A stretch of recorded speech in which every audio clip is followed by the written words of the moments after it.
Meow. And recording. Anyways, welcome to the PARAcast. I'm your host, Tomas the Boss Fernandez. Joining me tonight, he's been leasing his 2003 Audi TT. Just 3 more years left. It's Robert Wyatt. Well, that's gonna be awkward because that thing's gone. It seriously. What I happened to driven it? so long. I didn't drive it, and I just didn't drive it, and I didn't drive it. And if I had an option, I would drive the truck. And eventually, like so many things in life, I just get tired of it, and I pretty much just post it and be like, "Does anybody want this? You can take it, and if you take it, I will be happy." And some kid came, and he's like, "You want like $500 for it?" I'm like, I'll take 100. And he's like, "Bet." And I'm like, "Sweet." I would was be gone. like, here's this shotgun that I used in a murder. Go dispose of this for me. You could do me. That's the correct trade. You Here's a could- bolt-action gun. Can you go hide it in those bushes in this towel? Hey, right? you're going to have to tear out the carpet in the trunk. Just make sure you bring Yeah. it. That's the only thing I ask. That's what it was, dude. I just got to a point where I'm just like, some people are like super good about selling things, and if I wanted to, I suppose I could, but I just get to a point where like I want to go I now. value I value the thing not in my life more than I value the amount of money that I potentially could or could not get from it. And I know that's super weird, but that's just like, so there are some things in my life where that's just how I feel. I just want it gone. Yeah, like I'm so that way that I'm paying $1,000 a month to somebody I don't want in my life anymore. Also joining me tonight, he's been using his police scanner for wellness checks. Turns out it's just a radio device. It's Jared Stepp. I don't even know what to say to that. I just thought of that like 2 minutes ago. It's like the dumbest thing I've ever thought. Police scanner. Root her up the nose. Ugh. Nope, we're still showing clean. Good job. Good job. He's okay. Anyways, crazy week. Crazy week. Yeah, that week was this week is definitely something else. Yeah, so like we had the Charlie Kirk thing happen that happened at my daughter's college that she attends, and she wasn't there at the time, but yeah, like literally driving past that place every day. And so yeah, it was a pretty crazy event, and just kind of like knowing that area and like hearing the police calls come in, not the police calls, but like the new findings as far as like the wooded area and stuff like that, and then seeing some of the surveillance tapes, and then seeing the actual shooting. Like it's pretty freaking rough. I mean, my hardest thing about the whole situation is like, out of all the people to shoot, out of all the conservative like people who go out there and are pundits or whatever like that, the one that got shot was probably the kindest and decentest one that goes out there and debates. And like you could see people who are really struggling in life and being really antagonistic to him, and he would say stuff like, "It really seems like you're having a hard time." Like this wasn't like the Steven Crowder kind of approach or anything like that, you know. And it's just kind of messed up. And then you see some of the how he was shot, and then like you see some of the videos about like, you know, possibly like a body armor strike that deflected up and things, and it's just heartbreaking. And then to just, what would you say,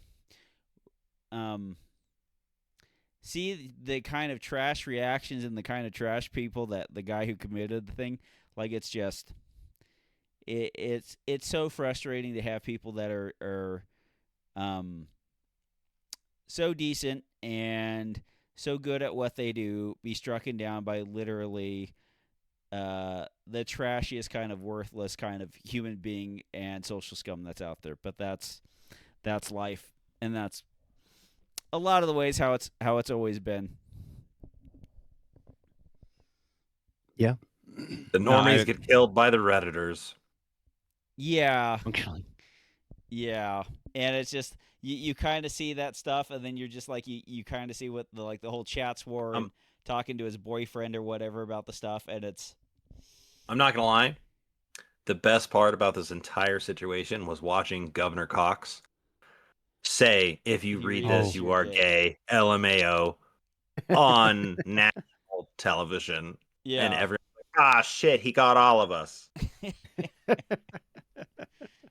Yeah, it was so crazy watching some of that stuff and then like seeing the no plan escape and stuff like that and just being like you, you just wish that there is something more to it than this dumb kid goes up there with the 30-06 rifle that's, you know, not configured particularly well and then shooting poor Charlie Kirk and then getting away, you know, and then like kind of like reveling in it for, 48 hours pretty much.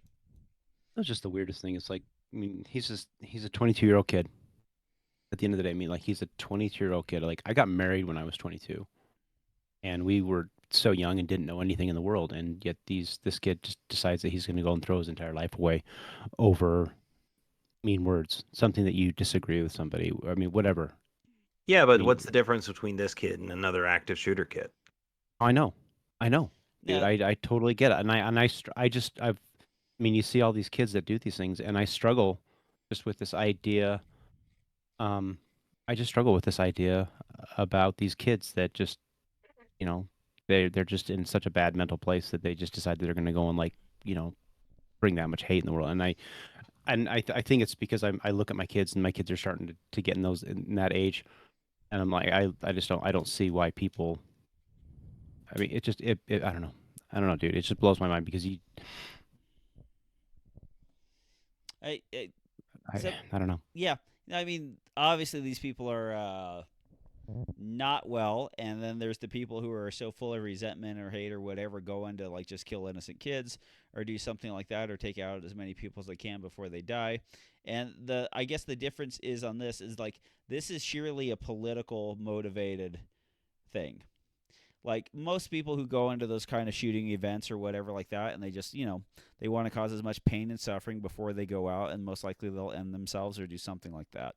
This is surely the in cold blood premeditation and doing this by someone who would be like reasonably intelligent enough and should know better not to do these things or to kill people for what they say. And this is kind of the thing. It's like you so hate the world or whatever like that, or like you're kind of you walk into a place, second degree murder, you kill your spouse or whatever like that, cheating on you, something like that. We see that person and we go like, on my worst day, possibly could be me, non premeditated. And then you have the people who are going in there and doing like mass shootings and stuff like that, and it's just like, yeah, very mentally deranged. They've lost the sense of how to handle the world, and they are doing it as a pure resentment to bring as much anguish and suffering to everybody else, but they have no plans on living. But this is very much the cold calculated of, I disagree. I'm going to plan this out. I'm going to commit the crime. I'm going to laugh about it, and then eventually just try to get away with it. And like that's And I that's the real like which one's scarier, and it's just like, well, that one's scariest, because that's why it's kind of like when you have like capital murder or stuff like that. It's like that's why the death penalty is almost on the table for these things, because it is the rational, cold-hearted killing of human beings for purposes that are like completely outside of yourself. right. I don't know. I mean, like I was telling you earlier, it's like normally death it just doesn't mean much to me. I've never, like, my mom died and I'm just like, it is what it is. It's very matter of fact, but for some reason this one just bothered me. And I don't know why. I don't know if it's just because he's a political figure, or whatever, but at the same time it's just kind of like made me question like how people get to that level, to that place in life where they have that much hate for anybody that they just want to do that. And I don't know, maybe I'm lucky that I'm not around it 24/7, so there's a certain amount of jaded that people eventually get, but I I don't get it. I just don't get it. Yeah. Well, I see it less as the I see it less as the hate for somebody else and more or less the notoriety and the acclaim for doing something spectacular for the team.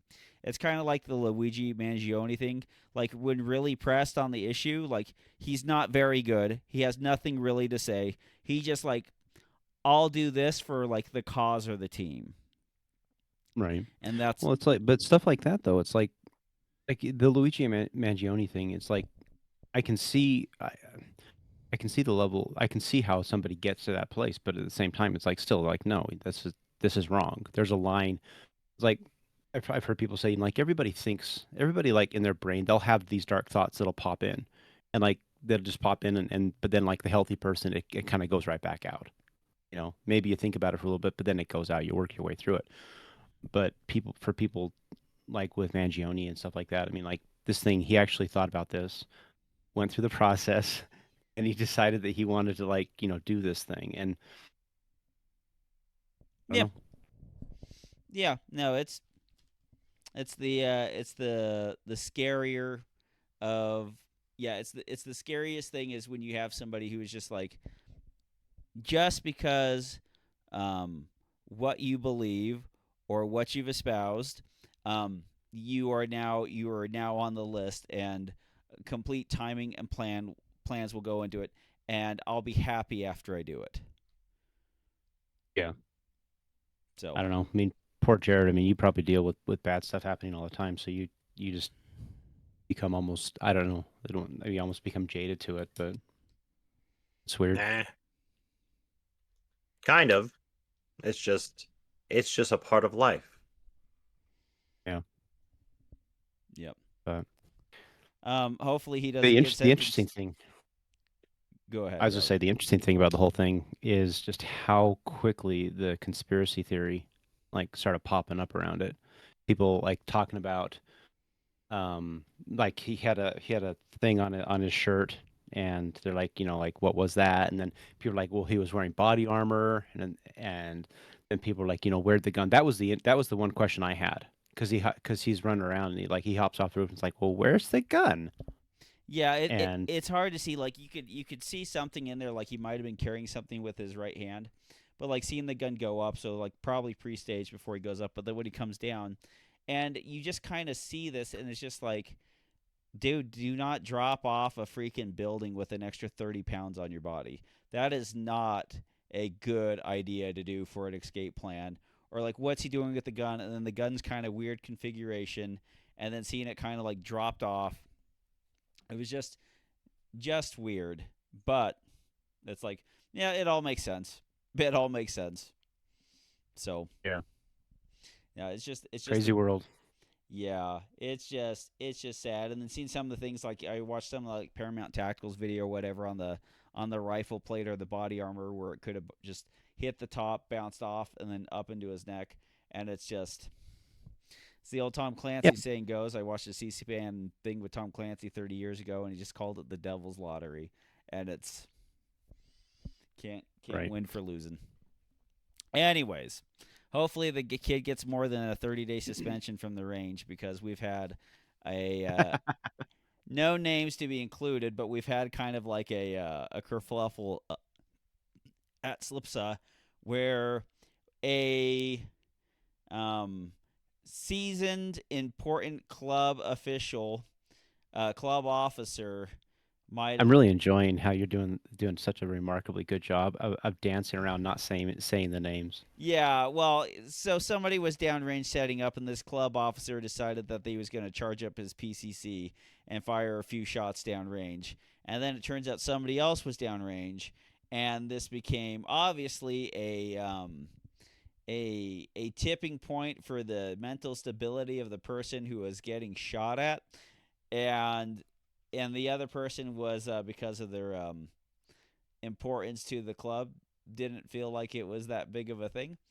and or it's being overplayed, and so we got some official discipline handed down. And I so yeah, so 30-day ban from the range. And I just remember people doing things that was way less severe and then getting like way bigger bans. Well, Yeah. sorry. This is kind of one of the problems that we see a lot of with these smaller, or I don't want to say newer, but smaller or newer businesses or groups or industries or any type of group that hasn't had this thing happen before. The first time the thing happens, no one knows what to do. And there isn't a precedence and there isn't anything set up where it's like, well, last time this happened, we did this. So let's just do that. If it's the first time this has happened and everybody's like, I didn't even know this was an option, what do we do? Now we have to come up with a punishment we don't know. And I think one of the problems is there isn't a clear delineation, there isn't a clear rule set that SLPSA goes with to make punishments or to ban people or to do things Yeah. as a punishment. I'm only aware of like two or three quote unquote punishments that have happened at SLPSA, and one was a lifetime ban, one was a 6 month ban, and I think one was like a year ban. And so I think that's part of the problem is like nobody really knows like what how do we build this out? Should we Well, now build up like a matrix of danger that if you get this much, you get banned for this long? Like well, how is it I just a case by case scenario? I would think like let's say I had decided to schedule myself as a new shooter so I would not have to pay range fees, and I did that for like 6 months. And so when I got caught, I got banned for 7 months. And Hmm. should firing shots downrange while somebody's there, is that worse than not paying for 6 club matches? Or Well, let's hang on one second because there is actually, um, so there's that. There's also throwing bullets into a safety area while somebody else was in there in an effort to get them DQ'd. There That's was, funny. I like that one. okay, we'll go with that. And then there was firing shots uprange. So in the case of some people, it was more kind of like it was like a whole bunch of things. And in the case of this person, this was a first time offense, and so that was taken into account, which is from the perspective of the club that was taken into account, and they also considered that they are standing on a precedent of an extreme safety violation. An extreme safety violation is a 30-day ban from range activities, and you're forced to take a range safety course put on by one of the club officers. And that is functionally what the board it sounds like and this is all coming from other people that I've heard and talked to, but that's what I've heard is going to be the course of action. And I think the challenge that you run into with that honestly is I I always tell this story, but and I may have told on here before, but like there was a match, one of my indoor matches where Kenny was the RO, and it was my turn to shoot. So I walk up, and he says, "Make ready." So I pull the gun out and put a magazine in. I rack it, and immediately comes out a snap cap because I'd been dry firing the night before, and it was still in there. And I watch it. Slow mo hits the floor, and I like immediately drop the magazine out, put it back on my belt, and put the gun away, unload, show, clear hand down holster, and I'm like, well, I'm done. And afterwards, he'd made the comment. He's like, I would let you keep shooting, and I'm like, yeah, I know you would, but I'm the boss. I'm the match director here, and as the leader in this little club, I don't get breaks. I don't get exceptions. I mean, I have to be the highest authority yeah, in terms of honoring contrition. that rule set. I Well, have and to be this that guy because then I can give grace to everybody else. I don't get grace. this is why you'll never be a rich old white. That's probably true. Yeah, I mean, I would imagine just by the way I've heard things, the lack of contrition and like if well, what would you say? A major safety consequence, like firing around over the berm, that would probably be worth 30 days in my opinion. Like you're sitting there, you're at a competition, you throw a round over the berm, that would be a major thing because like we just had like rifles banned from the range from having rifle discharged over the berms. But if somebody was downrange and then got shot, or the equivalent to or that got out, that would be a much greater consequence for the range. So I would think that there'd be a greater consequence than maybe not paying $140 in match fees or $200 in match fees. That's kind of what I'm thinking about it. It's Oh, I agree. I agree. I mean, although to your point, club officers don't pay match fees. yeah, but I'm just saying if But I take your point. yeah. Yeah, look, I don't. This is the court of public opinion is going to do whatever it's going to do, and I think there's enough people. This is already starting to get out among the club, and there's people that know all about it, and it's certainly been talked about. It was talked about yesterday, um, and people are now making jokes about it on the range. That it's the perception of rules for thee but not for me and that sort of thing, and I don't think the club's going to ever get away from that. That's just the reality of what it is. And if anytime you have a situation where leadership is perceived to have gotten a break because of their position or because they're afraid of, well, what happens if this guy's not here, who's gonna do this, that, or the other, anytime you have that, the public, I mean, the people who are shooting the matches in this case, they're going to look at it from the perspective of, okay, well, we obviously now know there's a good old boys club. And the president or whatever gets the president or the leadership, whatever they call it, right? Whatever it is, they're going to get a pass. And whether that's right or wrong, or no, the amount of effort that goes into trying to do some to adjudicate this thing fairly, it doesn't really matter. Public reception is going to absolutely have an issue with it, and that's the way it is. Yeah. Yeah. Well, anyways, what did you two gentlemen do this week, Jared? Nothing. Nothing. Nothing. Oh, I did run a giant cop match, and it was beautiful. Other than that, though, nothing. Robert? How many people No. did you have? Oh. I mean, seriously. So we ended up having 260 shooters, or 259, I think. Mhm. But it was a pretty good time. It was a good turnout, good group. It's like Multi-gun's always interesting because multi-gun always has quite a bit of no-shows. I've noticed that in the past where handgun, we're really starting to actually pretty much everybody shows up. Maybe you'll have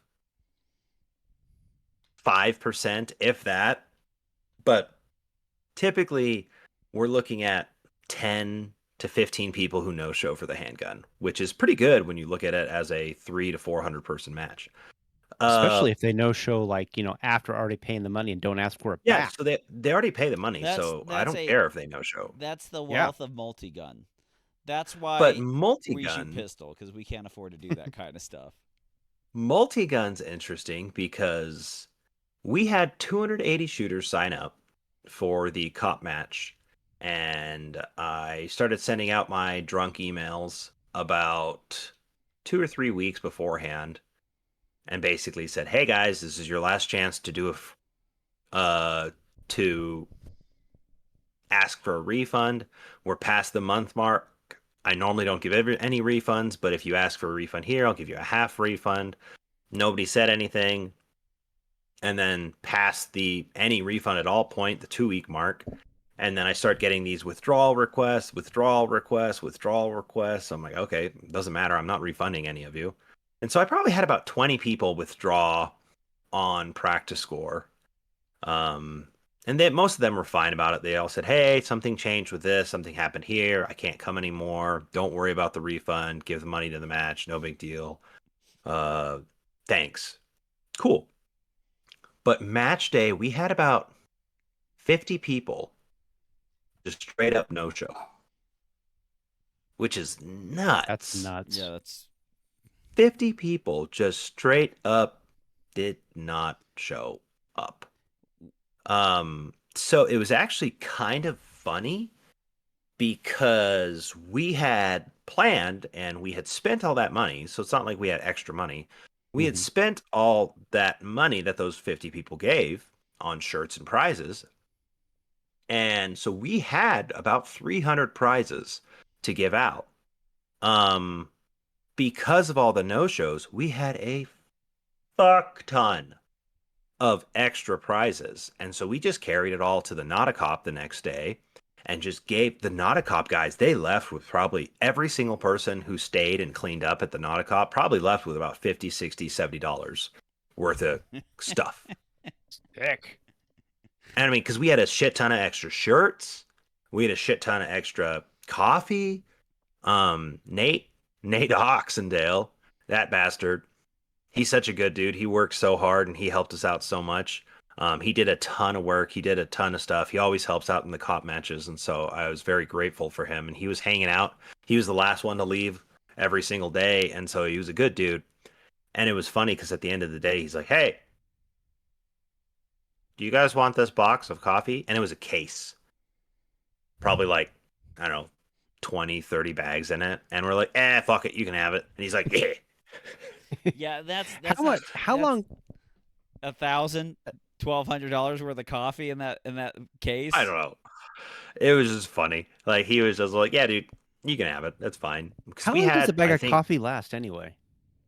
well, obviously it depends on how much Sure, but I mean, like, is it you like a use. couple cups of coffee or 10 or what? Some of that Black Rifle No, coffee, the little bags when you go to like Smith's to buy them are like $15. So most of the bags that are about, yay big or so, about the Mhm. size of a hardcover book, um, they're probably about, yeah, 15, $20 a bag. And that bag, if you're drinking coffee every single day, will probably last you a week. Okay, interesting. So we had a ton of it though, because Black Rifle sent us enough coffee for 350 people Yeah. because they sent us coffee for the not a cop and for the cop shoot. And so we had a shit ton of coffee, and then a bunch of people no showed. And so we had all this extra stuff. And it was just fun. We gave it away to everybody who helped tear down from the Nauticop because that's basically tearing down state, and it was fun and it was good and I was happy to do that. But it was a good event, a good time. Colby worked his ass off on it. I'm not sure what we're gonna do in the future with multi-gun. There's been talks about how it's probably gonna get brought back, probably, but we don't know. how were the And stages part of like? me is like, the stages were actually a lot of fun. The stages were really good. Um, the thing I like about PCSL is there are rifle targets and there are pistol targets. So by doing that, you can create some deliberate left-right movement and some up-down movement. And you can do things that you just can't do in USPSA, where No. it might be a very simple stage, but you can create a decent amount of movement or running around or whatever just by creating. You start at this side, you have to shoot all these pistol targets, then you dump your pistol, then you have to grab your rifle, then you shoot the rifle, then you shoot all these targets. And so there's some uniqueness there that I actually really like. It makes it makes life a lot more interesting and fun for a match director, and I like how that's built. I actually really like the PCSL rules. Um, it's just a hassle. Multi-gun's always been a hassle, and it's just What always, makes it a hassle, though? well, so there are a lot of rules with rifle at Slipsa. Right. Like you can only have rifle rounds impact the west berm and the north berm. No rifle rounds in any way, shape, or form can go east, even if they're hitting the berm, even if they're low in the berm. It used to be, it was like, well, if they were low in the berm, that's fine. And then they changed that where no rifle rounds can go east. Well, no, a lot of And that's because that numbnuts went and torched 2 rounds over the well, that berm. was before that. Before Oh, that, last year. Well, oh, okay. Last year they had the same rule. We couldn't have Okay. any rounds go east. Interesting. And so yeah, it's just east kind is of that. is a much denser industrial type area than the north or Right, the there's people west. that way. Yeah. And so it was just kind of that's their idea of maybe mitigating it and mitigating the risk. And so that was one thing they've always had us do.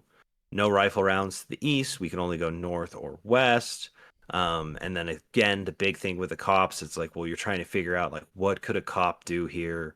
What could a rando do here? How can we hmm, fix this, fix that? And the big problem with multi-gun is it's too damn long. The just stages can go for so long, especially when you have these long range bays. And we did 12 stages in one day, Mm-hmm. which is a That's lot. pretty It's a lot good. of pistol, and it's a shit ton for rifle. Um, I mean, I think my worst multi-gun match was hard as hell 3-gun, where we shot 3 stages in one day. Ugh. Jeez. Horrible. But we did 12 stages in one day. It was all very much in your face, and probably like the farthest rifle target was 20 yards away, if that. Wow. Same with a pistol. Yeah, and so I mean, it was all very much a burner stage, burner match. Well, because it was we based it off of the USPSA state match, and so they're obviously not going to Yeah. have targets farther than 20 yards. And the big problem with rifle with multi-gun is if you start to do those far targets, Slows it everything slows down. down the Yeah. match by Right. so much, Yeah. like insanely so. And so it really gets difficult to have far targets if this one stage is the only stage where we're going to have a 100-yard target. How are we going to rectify that with stage 12, which is a burner stage? Like, how are we going to, if That's this not is a gonna 20, compute. that's a 20-second stage over there, and this could be a potentially a 50 to 100-second stage. That's going to fuck everything. Mm-hmm. And we actually had that happen. Um, it wasn't anything that bad, but the right side, the east side of the range, they were all faster stages. The west side of the range were all a little bit longer stages. And actually, the flow was pretty good. What just killed us was there was one squad that absolutely ruined everything. Tactical goobers. Was this a squad of cops or was this a squad of 3-gun shooters? No, it was a squad of cops. Were they cops or were they like jail cops? Because those are two different things. Yeah, some jail cops are mostly just good at strangling people when the cameras are off. Some of them might have been corrections officers. Some of them might have been Salt Lake City PD officers. All of them made me sad. So the big problem was this, and it wasn't actually even a question of like reset or a question of like, whipping them into shape so they'd work or like being ready to go. Oddly, it was a question of how long it took them to shoot the stage. Oh. It was one of those because you can't do anything about that. Right, You can't do anything about like, so if you guesstimate like, okay, well, the fastest guy's going to run this bay in probably 20 seconds. Medium to average guys probably 30. Slower guys probably 40. Maybe the slowest 50. All right, whatever. Yeah. That is what it is, right? But the problem is what do you do when magically one squad of just absolute potatoes comes through, and on that 20-second bay, that 30-second stage, they're running that bitch in 70 seconds. That's when you turn it into the Every Hunger Games. single one of them. And so, like at this match, the winner of the match ran all 12 stages in about 200 seconds. Average to mid-average was probably about 300 seconds. If you did the cop match in about 300 seconds, it's decent. It's good. 400 seconds, you're probably like, oh, that's fine. You're a little newer, probably, but we could get you better. Yeah. 500 seconds, not great. 600 seconds, bad. 700 seconds is just god awful. and the entirety of this group shot it in like 700 seconds. Oh my gosh. Yeah, there's no And plan for that. so it was just, hey, wait, what can you do? You You can't can't. do anything as You, match director you to can't. whip them and have them go faster.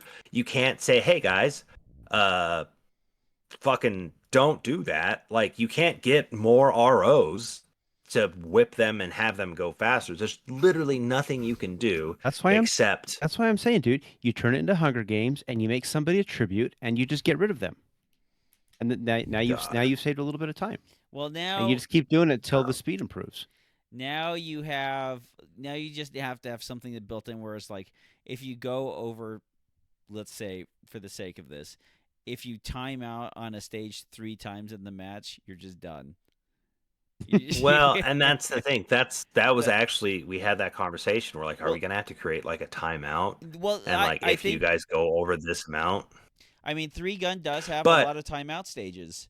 Rifle shooting does have timeout stages because the match has to go on, and otherwise, like I mean, people can go to war at range or with different types targets with whatever they're configured with forever.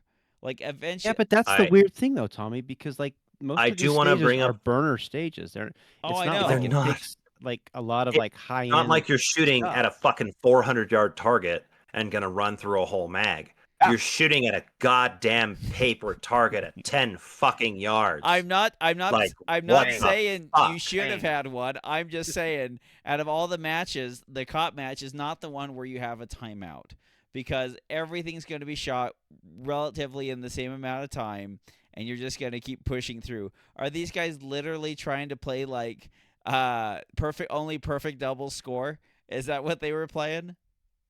I don't know, man. They were trying to say, I don't know, maybe they had to take insulin breaks or something. Fuck's sake. They're all on an Ozempic. They're just gassed out all day long. They had to do a break to do a segment for my 500-pound life. But Oh. speaking of shame, I did want to bring up again, we had 204 shooters finish the match. A certain someone we know, good old Nate Oxendale, he finished 178th using a high point and a Keltec. Hell yes. And he still And vibe like, checked the corrections. for like 2 or 3 stages, like it wasn't working. He couldn't get it because like he had the money grips on the side of the high point and it wouldn't work. So like it's just hilarious that I'm like, dude, he beat like 20 people, maybe 30 people, and it's just like, oh Well, god. and the way that cop matches are now, is like he beat a handful of staccatos. Oh He yeah. beat some 2011s probably with that thing. No, I was looking through and I'm like, this is okay, that's a jailer, that's an army guy. Oh, that's a US Marshal. He beat a US Marshal. He beat an army guy. Salt Lake, uh, prison. Uh, These just people just going need to through like, hold oh, their head in shame. That's just embarrassing. oh no, oh no. He wants to do that. He wants to have the shame bell that he can follow and chase people with. Because last year he shot the. I mean, not last year. The last handgun match, he shot the. He shot the whole handgun match with his revolver, and he did the same thing. Probably beat about 20, 30 people. And he's just like, "You guys suck." Well, I felt Which good. is Just, pretty great. He's such good people. I mean, that's just hilarious. I've got a handful of pictures when he came and brought that high point out, and that's just freaking awesome. Robert, did you do So anything? that was fun. Yeah. I got my AccuShadow, and I gave it to my buddy Josh, and like a boss, Oh, he your actually Shields gun? yes, and he cut it for the optic, and it's beautiful, and I have it, and I am I'm over the moon excited about this because I know that in AccuShadow you can like do it with a 10x bushing. I totally get that. But when these things came out, I always wanted one and I saw it for cheap and Josh is awesome, dude, because he like you can give it to him and he'll get it done within like a day or two, Yeah. and it was fantastic. And then he was a Brandon Mantooth. He sold me a bunch of more CZ magazines because I don't have enough and I needed more. That was very very kind of him. But they came with these followers, these Grams followers, and I tried to use them in the match because I he gave them to me at the match. I'm like, let's just see how these things run. They don't at all. Womp womp. They suck. And It, so let that be a lesson to everybody. Grams suck. it, Go get Rune followers. Just trust me on this. They were terrible. or at least swing by Rune and get some springs. Get some springs and refresh those bad boys. Yeah, no, that Yeah. is. Was it spring tension, or was the bullets rolling, or the follower just not pushing them up, or what? I asked my friend, and he's like, yeah, the followers on those things are just terrible. Um, they just don't seem to work. No. And so, and it was, but on the plus side, I mean, the magazines that I got from Brandon, I mean, Elaine, his wife went and she actually like, did the laser engraving in them. So I'm, I, I'm actually very happy about this because I mean, I burned, I tore apart two stages where they died. And then the last time I just used my regular magazines with the rune followers and everything like that. And they work just fine. And so, because like when stuff starts happening, you're like, oh shit, man, maybe I'm just doing something wrong again, like I usually do. But no, sure enough, it was 100% those magazines, and so we'll strip the follower out of it and shoot the rest of it. But it was fun. It's weird. This is weird because like the match that we basically just left all the stages up and then rejiggered them a little bit and shot them. But this next week, everybody is going down to shoot Red Rock. And so like all of the normal people that are actually building stages, they're gone. Like, this is the one chance I have in like my entire lifetime to maybe actually win carry optics because nobody else is showing up. So I'm really looking Oh, forward to this week. So you bastards better not show up to the match. Let me tell you something. Let me tell you something. As the guy about to fall off on the bungee cord, let me tell you something. Let me tell you something. Um, I last year won that match in carry optics when everyone else was down at Red Rock Rumble, and it was fantastic. It's a great confidence booster. I highly recommend it. Show up there, do it. I mean, you do have to take stuff down and put stuff away, but it's fantastic. you I'm don't beat up the gonna short try bus this. people. And I do fully aware. I'm fully aware. My hubris will probably be my downfall. But I mean, I have as good a chance as anybody at this point. Well, And the so the Acu Shadow should put you over the top. there you go, right? Right on. But no, it was a fun day. Well, if you want to beat up on the poor kids, make sure that you're wearing the proper attire. Head on over to American Operator Gear. Use promo code PARA10. Save 10% off your order. Get the find a Mach 1 speed belt. You can get all the duty belts that you need, and they're fantastic. Jason's great people, and the concealment belt is top tier, and way better than other people who are hawking it. So check that out. Use promo code PARA10, save 10% off your order. Maybe you got some free magazines. Maybe you have old magazines. Get a +1 or sometimes +2 follower and spring kit in your guns. Check out Rune Tactical. Use promo code PARA10, save 10% off of that. And W74 Guide Rods. Kevin Izet, our boy, he's trying to get your gun to weigh more or at least look cooler while you're shooting. Use the same promo code, and check out his tungsten guide rods, tungsten batteries, and other pieces of fine equipment he has on his website. Unless you own a CZ Shadow too, because why would he do that? Why? Yeah. Thanks, Kevin, you Why? bastard. What is this? A Gen 4 Glock? When's the last time you saw a Gen 4 Glock at a USPSA match? But no Shadow 2. Anyways, you do that and Telegram messaging Ooh, this application. man. You can ask us questions and we'll do our best to answer. Just hop on, search Paracast, and if you guys are in there and want to invite members, just send them the invite. Have them hop in. Keeping the spam out. Nobody's got to. Brenton is looking for life advice, and he wants to know if he puts a taser up his butthole, will it stimulate his prostate? They have other devices for that, way cheaper. They're called Way penises. way easier, way cleaner. Yeah. From Mark Compton. I actually have some knowledge of this, believe it or not. Please share. Way. Like No, personal or there was a guy who actually got caught where he was found out that he was tasing his wife and her special bits Oh my gosh. with he Ugh. removed the prongs, removed the actual cartridge, and that apparently was one thing that they were starting to do for fun, is doing a little bit of zip zap zoop on the bottom of the bottom, and apparently they loved it. But what he didn't know is he tased someone at work. And when you do that, you actually have to bring the taser into the taser man, and he downloads the data from your taser. And tasers actually have data where they say, like, oh, how many times was your taser activated? Was there a connection made? Because the whole point is it's to get the taser company data on whether or not it was a good connection, it was a good prong, like what happened here. And so if you can find out if it was a good deployment.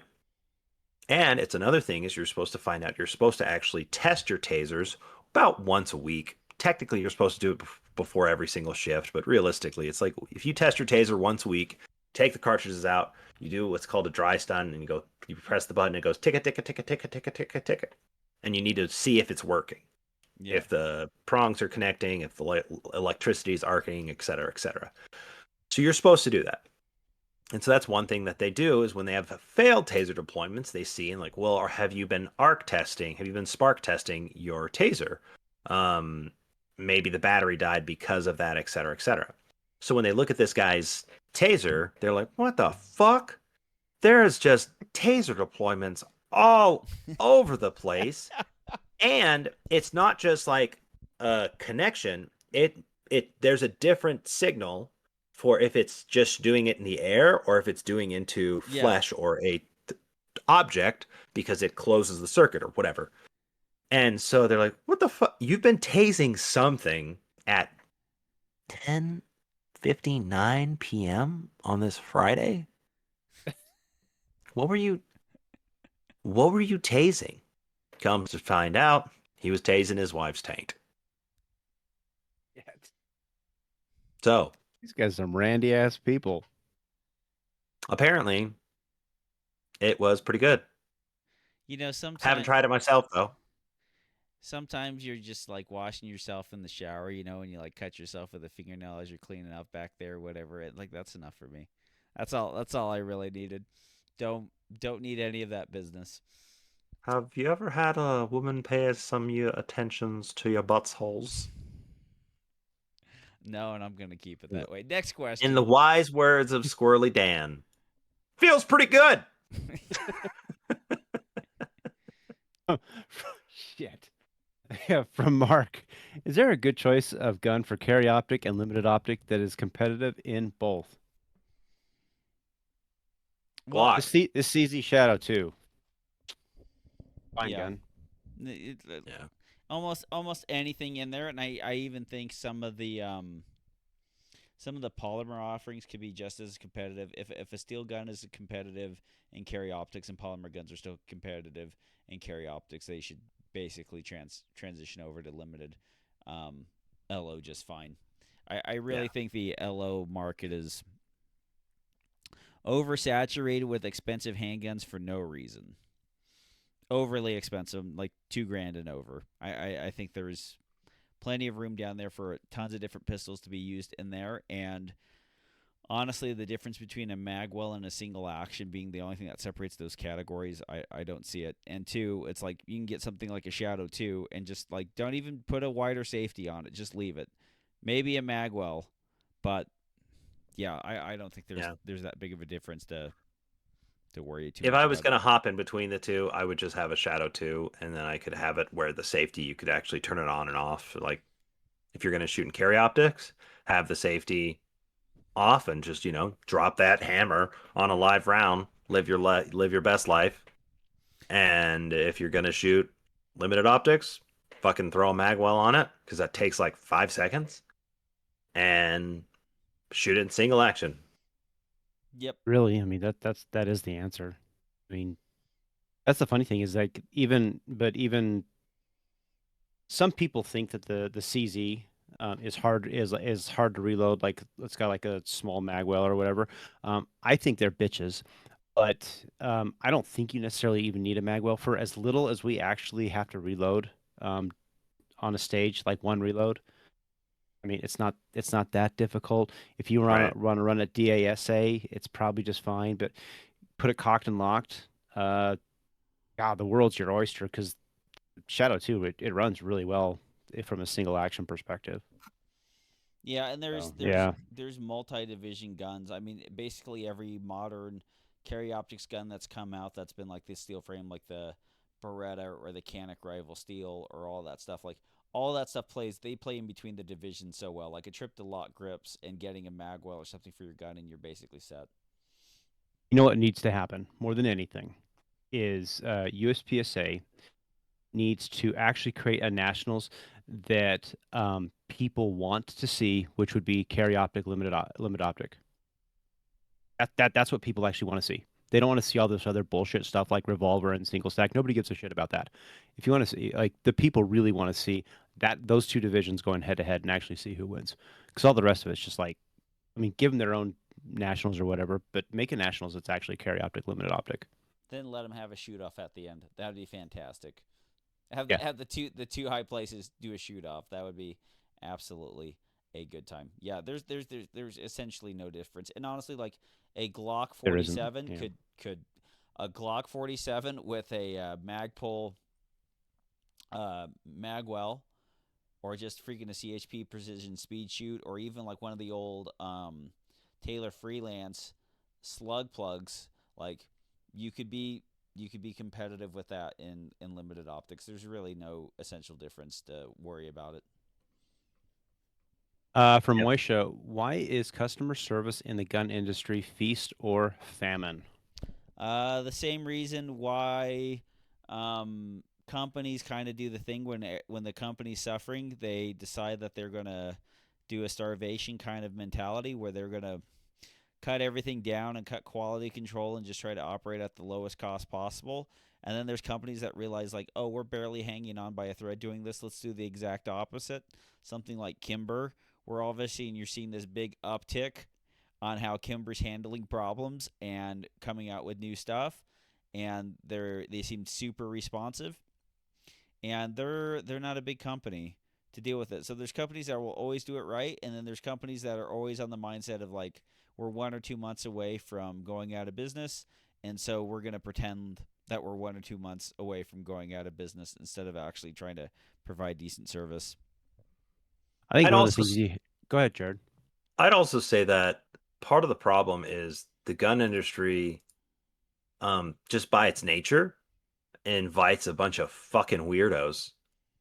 And so I think what happens is a lot of times when the guys who are actually good at customer service, or the guys who are normal, or the guys who are likable, et cetera, they get scooped up and put into leadership or specialty roles fairly quickly.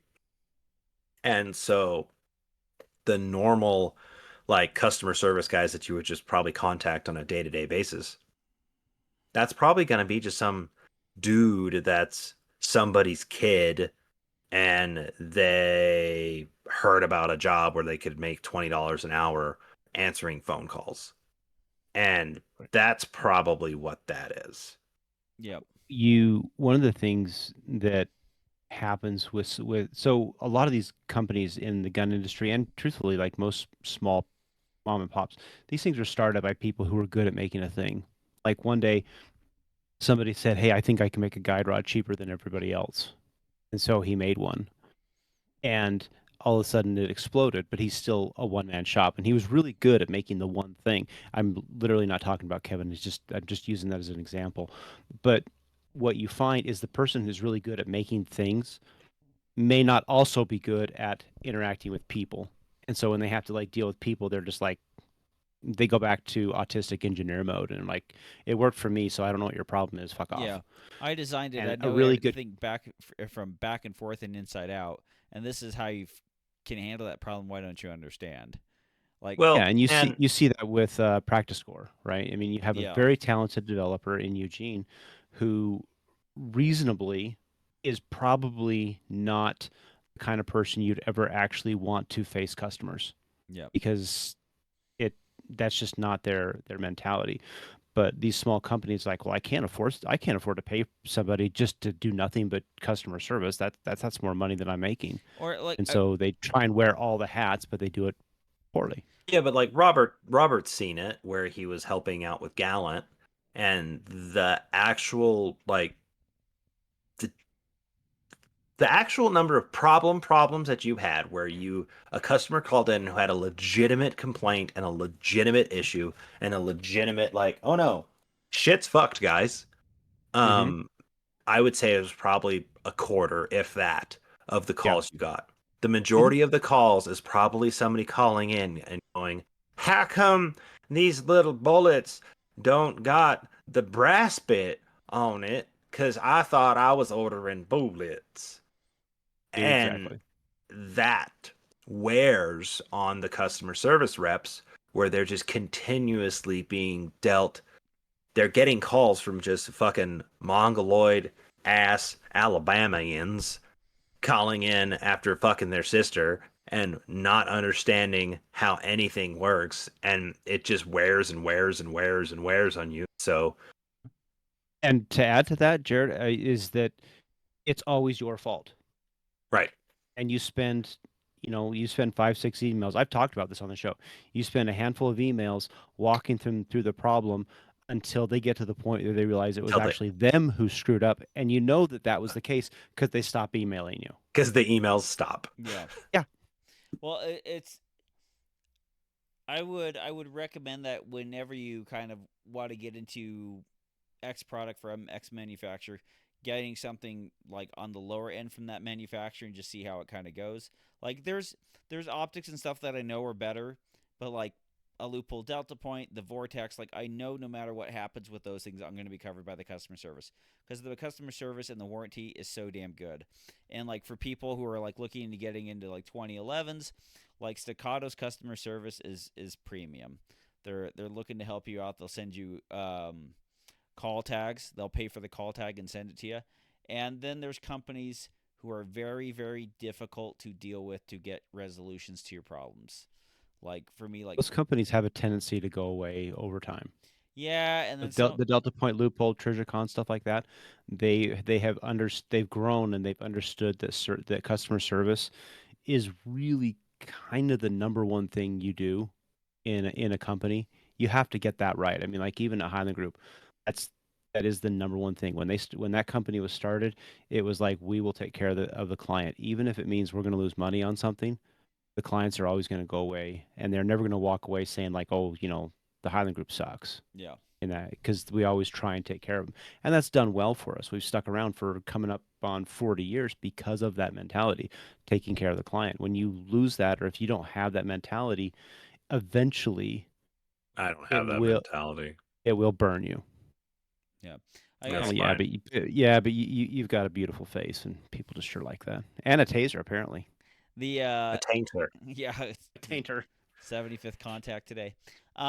Yeah, there's definitely some places that have stuck around for a very very long time, like Taurus, which is very hard to. In my experience, I've had a very hard time when I've had a problem with a Taurus product, Sure.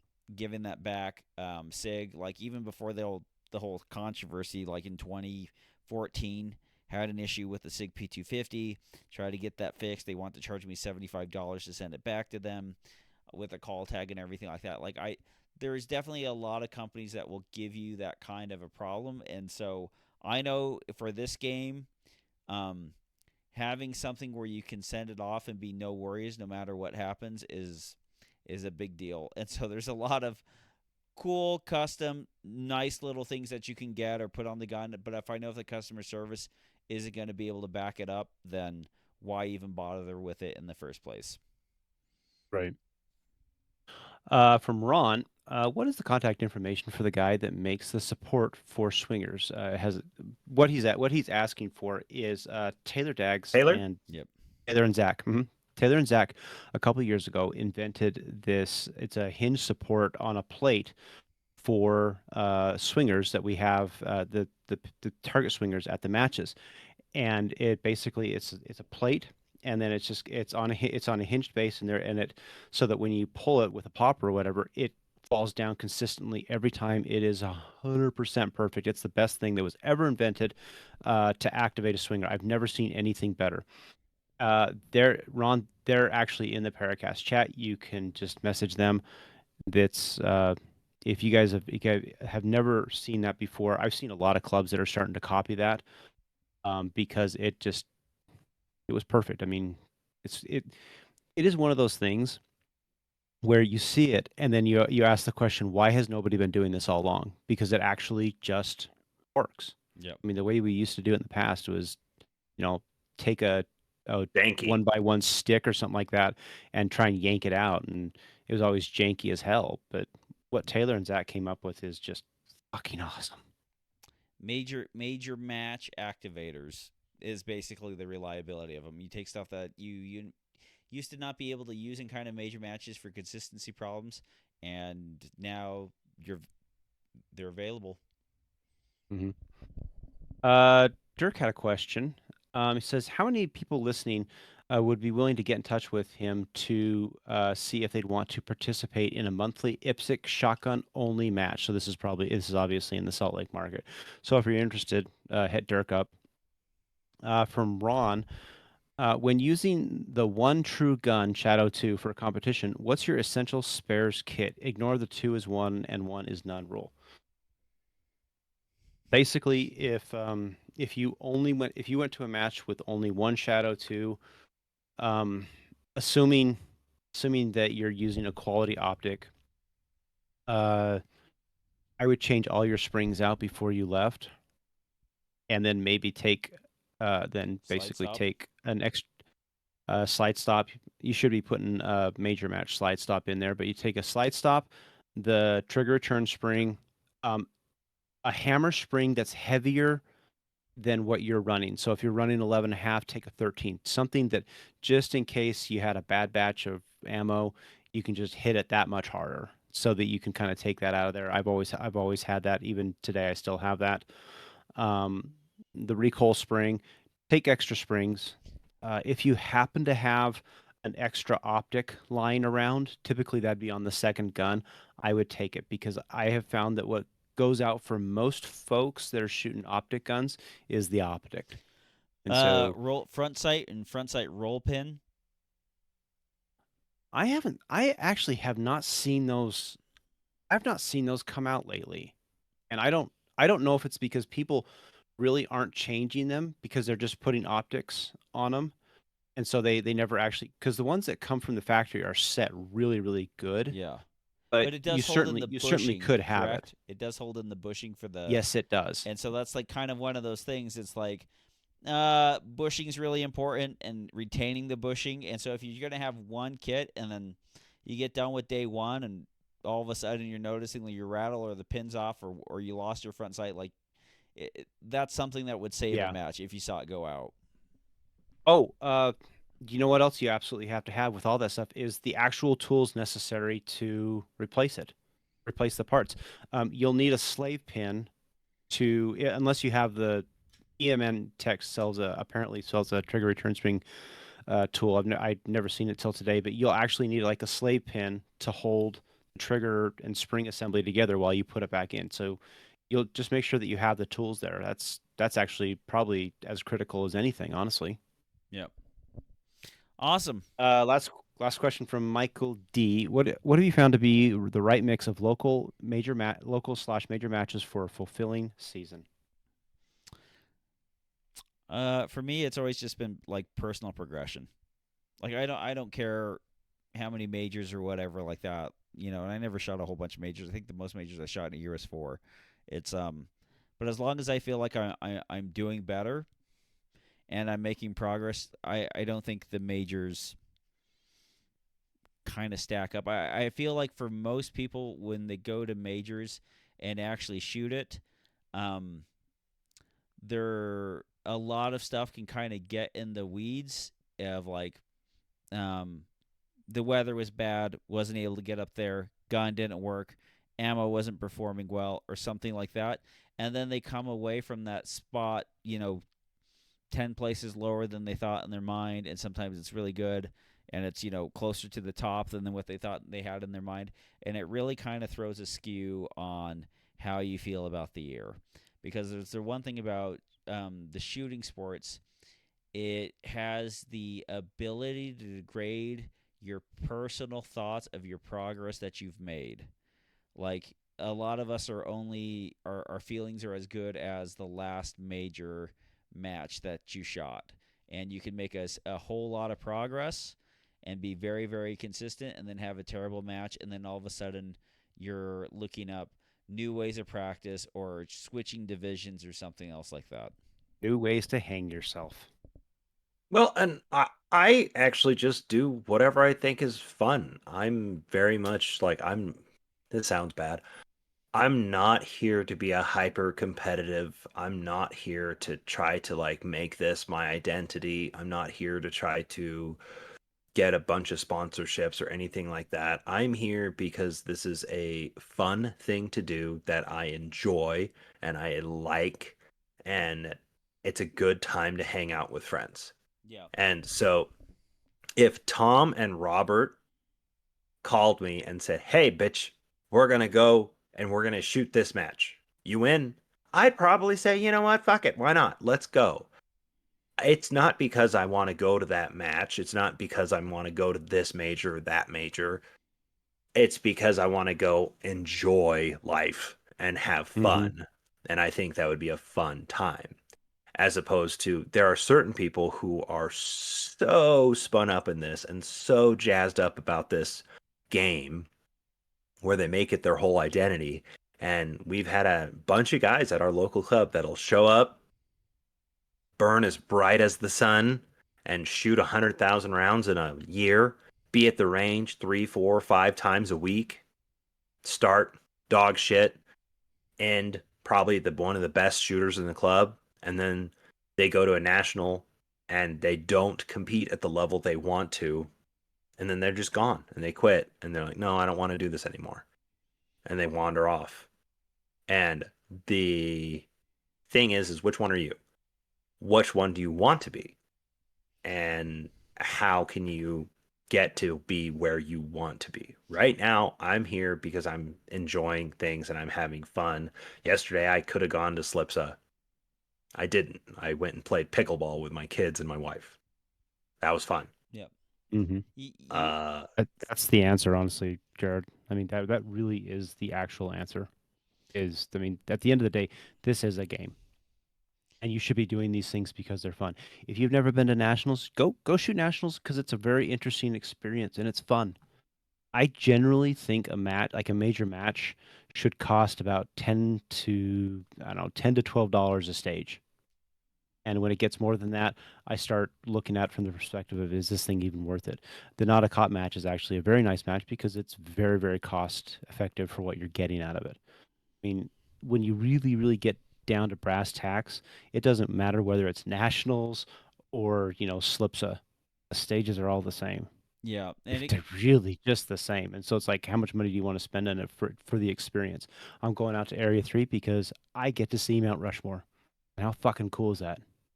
yeah, and that's the one thing about this sport. It's eventually, once the grandiosity of you becoming the best in the world, or I'm gonna go and slay at all these matches, that eventually does go away. And there's a handful of people in the world that can do it, but there's like 15 of them that can make a living off of this sport and be hyper competitive no matter where they go and can put the time and energy into it. Eventually, in the sport, you just have to be very content with seeing progress that you are making and being happy with it just being a game, and like you're getting more enjoyment out of it. Because and I'll tell you, I haven't shot a lot in the past couple years. But the times that I am dry firing and I am practicing, like I can go out and go shoot like a 50 round T-Rex arms drill and like see the improvement and where I'm at or what skills I've retained, and that's good enough for me. It's like I don't even need the USPSA um, kind of you know, cloak or coat to put over the feeling. It's just like I'm here because I enjoy the shooting, and I like shooting with my friends, and I like having that. The most disappointing and frustrating feelings I've ever had with USPSA is spending a lot of money to go somewhere to shoot something, and then having issues or having troubles or having problems, and then just being completely deflated by it. And that's Yeah. Right. because at that point, you like, for me it was just like I've taken a lot from my family to do this, and it hasn't turned into something enjoyable. Yeah. I'm not even having fun anymore, and I'm just mad now. Yeah. Right. I think that's the hard thing for a lot of people to really articulate, because you are so right. Like right now, everyone, like all three of us, we can sit here and in our mind we can think of that person who came in and burned bright and then burned out and they moved on. And I tell so many people when I mean, at Slipsa and at my indoor match, who they all get excited and they're like, I'm going to be the next Robbie Latham. And I'm like, I want that for you. Good luck. You go take this thing as far as you want and be excited and have a great time. But at the end, you're going to get to a place where you're going to kind of hit the top end of wherever you're going to be. If you don't have something else, there's some reason to stay in this thing because it's fun, because you like giving back, because you have whatever it is for you, you're going to go away, because the personality that gets you to that level is going to search for the next thing. And for me, I I have that new shooters match, and I'm very fortunate that I get to do that match because Yeah. I brought and I talk about this, but I mean, I've brought so many people into this sport. I'm kind of proud of that. It's a big deal to me. Yeah. I mean, I go to bed and I'm very, very happy that I've done something useful. There has to be something beyond it, because honestly, like, competitive shooting, it's expensive, and Hmm. even when you do very, very well, it is not that rewarding. And that's just the truth. There's no big prizes. There's not a lot of um, social accolades. Not a lot of people, like, you could be the best in the world and like uh You still have to come home and mow the lawn. well, it's not. It's just like that. You be the best in the world. Like, go to work and say like, who's Eric Raffel? Like, if you say like, Hmm. who's the best bowler in the world, like maybe 1 out of 200 people could tell you that, you know. And then there's 87 guys who can tell you the entire, defense of the Atlanta Falcons. Like, there's not a lot of reward into it, and the journey up to that, that's not filled with a lot of stuff either. And so you just have to take the enjoyment out of what you at getting better and your skills, because honestly, it's even dull for your family to hear about what you're doing. Yeah, you're factually correct about that. So, anyways, thanks for downloading. Thanks for listening. Thanks for subscribing. Thanks for being wonderful, sane, happy people who are just filling up their day with nothing but goodness and positivity.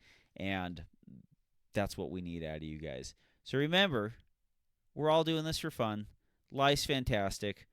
All of us have. We live in America. We get to shoot guns. Most people around us are fantastic. We have friends, or at least people that tolerate us. Everything's great. So, Thanks, Tommy. for Robert Wyatt and Jared Stepp, I'm Tom Nelson. Bid you peace, love, and soul as we depart into the open waters of the sea of life on a little tugboat we like to call a Paracast. Good night, everybody.